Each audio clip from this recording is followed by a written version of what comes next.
তোমরা সব খুশি তো না খাফড় খাইয়া? আর কে খাফড় দিছেন জানো তো? খানতেই খোঁচাই বরাক কণ্ঠ। হ্যাঁ, তোমরা বরাক কণ্ঠ আগে থেকে চিনি? আসসালামু আলাইকুম। আমরা বরাককণ্ঠ পরিবারের পক্ষ থেকে একটা উদ্যোগ নিয়েছিলাম যে ঈদ উল ফিতর উপলক্ষে কমপক্ষে 300 জন এতিম বাচ্চা ধরে খাবার দেওয়ার লাগিয়া।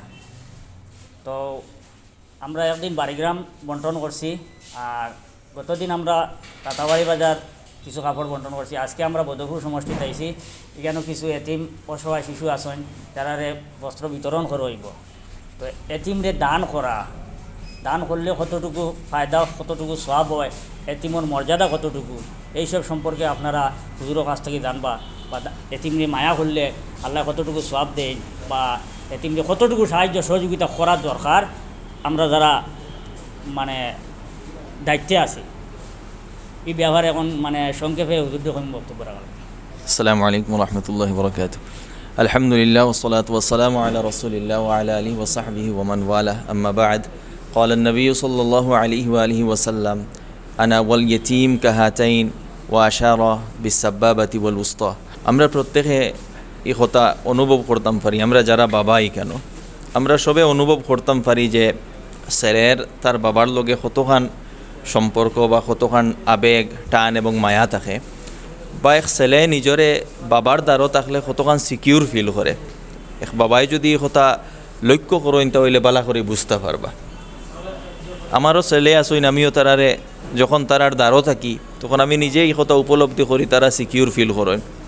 আর কোনোদিন যদি আমি কোনো কারণে একদিন 2 দিন 1 সপ্তাহ লাগি বাইরে যাওয়া লাগে তো বারে বারে আমারে ফোন করিয়া কইন আব্বু কোন দিন আইবাই জলদি আও। তো এটা একটা ন্যাচারাল একটা অ্যাটাচমেন্ট বাবার লগে ছেলেরার থাকে। এবং একবার অনুভব করুন চাইন যে ছেলে তার বাবা নাই, কতখান হে তারে ইনসিকিউর ফিল করে, বা কতখান তার অন্তরের মধ্যে একটা বেদনা বা আঘাত থাকে। এক ছেলে তার যার বাবা আছে, বাবা গরো আইতে সময় তার মনের ভিতরে আশা থাকে যে আমার লাগি চকলেট আনবা, আমার লাগি খাফড় আনবা, আমার লাগি খেলনা আনবা। তো আমরা যারা বাবা গরো যাওয়ার পরে ছেলেরা এই কথা চিৎকারও করে, তারা ডিমান্ডও করে, কিন্তু একবার একটা ফিল করেন যে ছেলের বাবা নাই হে খারে এই কথাগুলা কইব। তো এর কারণে যেহেতু আমরা মানুষ, আর মানুষ সামাজিক জীব, আর আল্লাহ সুবহানাহু ওয়া তাআলা মানুষরে এমনভাবে বানাইছেন যে একজন আরেকজনের উপরে নির্ভরশীল, এজন সব সেলফ রিলায়েন্ট হয়ে যায়, বা এটা সম্ভাবনায় সর্বক্ষেত্রে। তো একজন আরেকজনের উপরে নির্ভরশীল, যার কারণে ও কিছু মানুষ আল্লাহ তাআলা তারারে একটু টাকা পয়সাও বেশি দিছেন, কিছু মানুষ কম দিছেন। তো ঠিক এইভাবে কিছু সংখ্যক শিশু আছেন যারার তো বাবা আছেন, কিন্তু কিছু সংখ্যক শিশু যারার বাবা নাই। তো পুরা গোটা সমাজের এটা দায়িত্ব হইল যে যারার বাবা নাই, গোটা সমাজের দায়িত্ব হইল তারার বাবা নাই বলিয়া তারার অনুভব ওইতে আমরা দিতাম না। তারার যে বাবার কমি যেটা আমরা পুরা সমাজে আমরা সবে মিলিয়া এই কমিটারে পুরা করতাম। বাবার কাছে তারা যে জিনিস এক্সপেক্ট করে এই জিনিসটা আমরা ফুলফিল করিয়া দিতাম, এটা আমরার দায়িত্ব। আর যার কারণে আল্লাহ রসুল আলাইহিস সালাতু ওয়াস সালামে অত্যন্ত গুরুত্বপূর্ণ কথা ফরমাইছেন যে ইয়েতিম কারে কয়।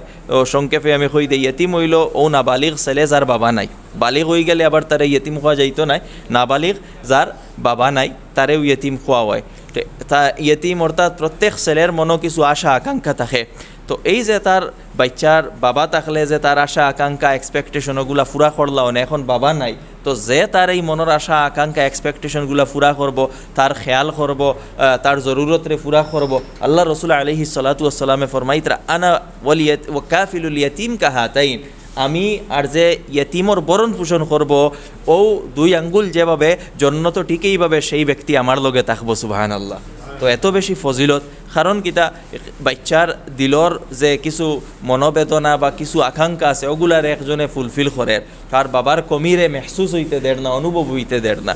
তো এটা আমরা সবর দায়িত্ব যে আমরার সমাজের মধ্যে এখানেও তো যাই হোক আমি ধন্যবাদ জ্ঞাপন করবো বরাককণ্ঠ পরিবার ডে তাইন ইকা নোয়াইছেন, এবং তানতানোর এরকম আরও ইনিশিয়েটিভ থাকে বিভিন্ন জায়গায় তাইন এরকম ইয়েতিম বাচ্চাইন তোরে করেন। বিশেষ করে এরকম কিছু অকেশনও ঈদর সময় বা আরও বিশেষ সময় তারার মুখও 80 ফুটানির চেষ্টা করেন। অত্যন্ত বড় ইবাদত, অত্যন্ত বড় কাম এগুলা। যে একটু দুঃখী তার মুখের মধ্যে হাসি ফুটানি অত্যন্ত বড় কাজ। আল্লাহ সুবহানাহু ওয়া তাআলা এই কাজের উপরে অত্যন্ত বেশি খুশি হইন। তো এখানে যারা ভিউয়ার্স, যারা দর্শকবৃন্দ, সবরে আমি কইমু আমরার এলাকার মধ্যেও অনেক ইয়েতিম বাচ্চারা আছে। আমরা প্রত্যেক মহল্লাবাসী, প্রত্যেক এলাকাবাসী যদি আমরা সচেতন হয়ে যাই, আমরার কাছে যদি একটা লিস্ট থাকে যে আমার গাঁওর মধ্যে কতটা বাচ্চা ইয়েতিম আছে, আর রোজা মাস বা যে কোনো ঈদের সময়, কোনো বিশেষ সময় যেলা আমি আমার ছেলেরে কাপড় একটা লইয়া দেই, আমরা যদি কয়েকজনে ফিক্স করিলাই যে ও বাচ্চারে আমি দিমু আর আপনি ও বাচ্চারে দিলেন আর আপনি ও বাচ্চারে দিলেন, ওভাবে যদি তারার জরুরতগুলা ফুলফিল করা হয়ে যায় গিয়া, তে আইজ যারা বাবা হারা বাচ্চাইন তারা বাবার কমিরে মেহসুস করতে নাই। আর তার চেয়ে আগে বাড়িয়ে আমি আরও কইমু তারার আমরার ছেলের এডুকেশন, শিক্ষার ব্যাপারে যারা সচেতন থাকি, যতক্ষণ খেয়াল করি, আমরা দেখতাম আমরার সমাজও কোন কোন ছেলে এইরকম আছে বাবা নাই এবং আর্থিক দিক দিয়ে একটু দুর্বল, তারারেও শিক্ষার দিক দিয়ে আমরা আগুয়াইয়া নিতাম। কারণ আমরা যদি নেক্সট জেনারেশনকে শিক্ষিত করতাম না পারি, তারারে শিক্ষার দিকে যদি আগুয়াইয়া লইয়া যাইতাম না পারি, তাহলে এই যে আমরার জাতি এবং বিশেষ করে উম্মতে মুসলিমের উন্নতি সম্ভব নয়। তাই আমরার যে দায়িত্ব, যেটা আমরার সমাজের প্রতি এবং সমাজের মধ্যে বিশেষ করে যারা দুর্বল শ্রেণী, ইয়েতিম, বিধবা, এরার প্রতি সেই দায়িত্বগুলো আমরা পালন করার চেষ্টা করতাম। আর বরাককণ্ঠ পরিবারে তারার যে প্রয়াস ইকানো চালাইয়া যাইতে যে প্রচেষ্টা করডা, তার লাগি আন্তরিক ধন্যবাদ। আমি দোয়া করবো আল্লাহর কাছে, আল্লাহ তাআলা যাতে তান্তানোর এই মেহনতরে কবুল করুকা। আমিন ওয়া আখিরু দাওয়ানা আলহামদুলিল্লাহি রাব্বিল আলামিন। বিশেষ করে আমরার এই ভারতবর্ষে বিভিন্ন স্থানে থাকা আমরা অনেক বাইতে টাকা পয়সা দিয়ে আমরা সহযোগিতা করেন। এই কাজটা আমরা একা করি না, আপনাদের সহযোগিতায় আমরা এই কাজটা করি। আপনাদের টাকা পয়সা দিয়ে আমরা সাহায্য করেন, যার কারণে আমরা এই কাজগুলো সহযোগ করতাম পারি। তো অনেক সময় আমরা অনেক বাইদের মানে বড় বড় কিছু সাহায্য সহযোগিতা পাই।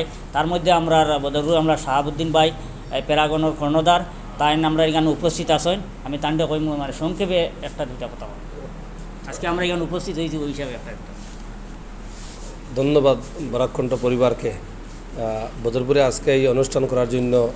আমি ব্যক্তিগতভাবে তাদেরকে ধন্যবাদ জানাই। আমরা এর আগেও দেখেছি, আমি এর আগেও একটা অনুষ্ঠানে উপস্থিত হয়েছিলাম।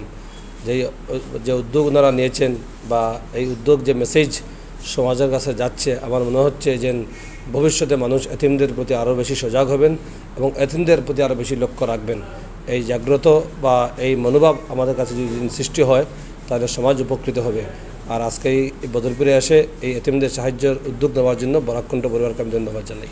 সম্মানিত ভিউয়ার্স, আজকে আমরা বরাককণ্ঠ পরিবারের আয়োজনায় যে ক্লথ ডিস্ট্রিবিউশন ড্রাইভ, যেটা পবিত্র ঈদ উল ফিতর উপলক্ষে আমরা আজকে 3 নম্বর দিন আমরা বদরপুর সমষ্টিতে আইছি। তো আমরা বরাককণ্ঠর ব্যবস্থাপনায় আর প্যারাগন গ্রুপস অফ ইনস্টিটিউটের কর্ণধার মিস্টার শাহাবুদ্দিন ভাইয়ের সহযোগিতায় আজকে যে ড্রাইভ যেটা হইব, এখানে আমরা মানে সহযোগিতা করাত আছেন বদরপুরের বিশিষ্ট সমাজসেবী শাহিদুল ভাই আসেন, মনসুর ভাই আসেন, ইসমত ভাই, তাজুল ভাই, সন্তান সবরে অশেষ ধন্যবাদ জানাই আর আমরা আজকে এটার সহযোগিতা করার লগে। আর বিশেষভাবে আমরা ধন্যবাদ জানাই আর রিসেন্টলি মানে সমগ্র বরাক ভ্যালিত মানে ইয়াং অফলর মানে দিলর দাড়খন হওয়া যায় মৌলানা মুফতি মেহবুব আলম সাহেবরে আমরা ডাকে সাড়া দিয়ে আজকে এখানে আবার লগে। আর আমরা ভিউয়ার্সের উদ্দেশ্যে কই আর আপনারা সবে যারদারি সাধ্যমতো চেষ্টা করবা ও ধরনের যদি এতিম অফলরে কিছু করতে পারেন ঈদ উপলক্ষে। একটু আগে আপনারা শুনছেন মুফতি সাহেবে পুরা ডিটেলস আপনারা কইছেন যে এতিম অফলরে মানে সাহায্য সহায়তা করলে কীরকম এটার বেনিফিট, কীরকম ইসলামিক ওয়েতে আমরা দিন ও আখেরাতে আমরা কীরকম এটার বেনিফিট পাইমু। তো আপনারা সবরে রিকোয়েস্ট করি আর যেন যতটুকু পারেন অন্ততপক্ষে অ্যাটলিস্ট একটা গেঞ্জি দিয়েও যদি পারেন আপনারা আপনার প্রতিবেশী কেউ যদি থাকে এরকম সাহায্য করেন। আর যদি মনে করেন এরা কেউ একদম নিহাত কেউ আছে তে আমরা লগে যোগাযোগ করবা। নিশ্চয়ই আপনারা সবার কাছে আমরা বরাককণ্ঠর নাম্বার আছে, কন্ট্যাক্ট নাম্বার আছে, আমরা চেষ্টা করবো কিছু করার লগে। ওটা কইয়া ধন্যবাদ দিয়ে আপনাদের আবার থ্যাংক ইউ সো মাচ। প্রথমেই আমি বরাককণ্ঠ পরিবারটা ধন্যবাদ জানাই যে এই শুভ উদ্যোগ লওয়া লাগে, যেটা মানে আমরা এতিম বিভিন্ন সময় খুঁজে থাকি, কিন্তু এতিমও মানে পাশে দাঁড়ানোটা সকলের পক্ষে সম্ভব হয় না। কিন্তু বরাককণ্ঠ যে প্রয়াসটা নিয়েছে এটা সত্যি একটা ধন্যবাদযোগ্য কাজ এবং এটা খুব মানে কৃতজ্ঞতা প্রকাশ করার মতো কাজ আর সেকেন্ডলি যেটা কইম আমার তো মানে এতিম সম্পর্কে যে একটা মুফতি মেহবুব আলম সাহেবে কইছেন, সত্যি মানে এতিমের পাশে দাঁড়াইলে যে এত মানে নেক সোয়াব আছে, এটা মানে তান কথা তাকে স্পষ্ট হয়েছে এবং এটা উপরে আমরা আমল করার চেষ্টা করবো ইনশাল্লাহ। তো আজকের আমরা এই শুভ কাজটা আমরা হুজুরের হাত থেকে আরম্ভ হোক না।